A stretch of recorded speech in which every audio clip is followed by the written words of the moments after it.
রহমতুল্লাহি ওয়া বারাকাতুহু। আমার ভিডিওগুলো দেখতে থাকুন, দেখতে দেখতে ভালো লাগা ভালোবাসা হয়ে যাবে ইনশাআল্লাহ। জাহাঙ্গীরনগর বিশ্ববিদ্যালয়ের লয়ে ছাত্রীকে ধাক্কা দিয়ে ফেলে দেওয়ার অভিযোগে 28 বাস আটক।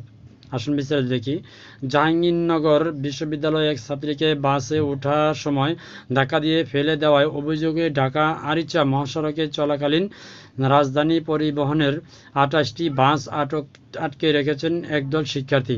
গতকাল মঙ্গলবার রাতে বিশ্ববিদ্যালয়ের প্রধান ফটক সংলগ্ন ঢাকা আরিচা মহাসড়কে ওই ছাত্রী বাস থেকে পড়ে আঘাত পান।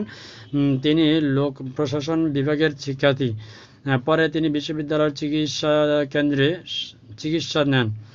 ভুক্তভোগী ছাত্রী ওই তার সহপাঠীদের সূত্রে জানা যায়, ওই শিক্ষার্থী টিউশনি শেষে সাভার থানা স্ট্যান্ড থেকে রাজধানী পরিবহনে একটি বাসে উঠেছিলেন। এ সময় চালকের সহকারী জিজ্ঞাসা করেন তিনি কোথায় যাবেন। 6টি জাহাঙ্গীরনগর। ছাত্রীটি বলল জাহাঙ্গীরনগর বিশ্ববিদ্যালয়ের কথা বলেন। বাসে ওঠার পর চালকের সহকারী আবার ওই শিক্ষার্থীকে জিজ্ঞেস করেন কোথায় যাবেন।